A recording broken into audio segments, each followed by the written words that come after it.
November 9 noon. So I came here to set up the meter with the submersible.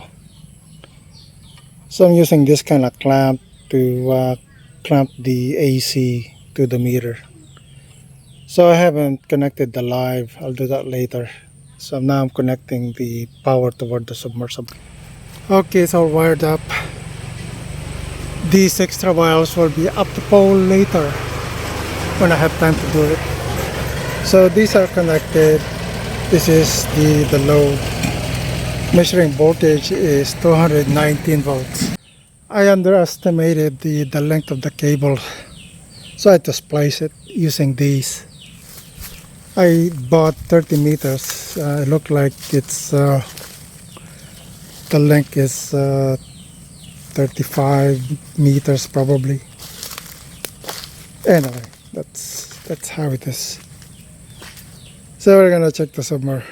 So the submersible here is frankling gould, 3 horsepower with 2 horsepower pump. So with the fuse panel, I didn't bother measuring the voltage here. So I'm just gonna turn the 60 amp on. So this is what it looked like. When it's acting like this, the tube is not enough, so I had to have one more pipe, 6-meter pipe. So we'll do this because the water level is lower than what it needs to be. So we're gonna add another 6-meter pipe here. Oh well, that's how it goes.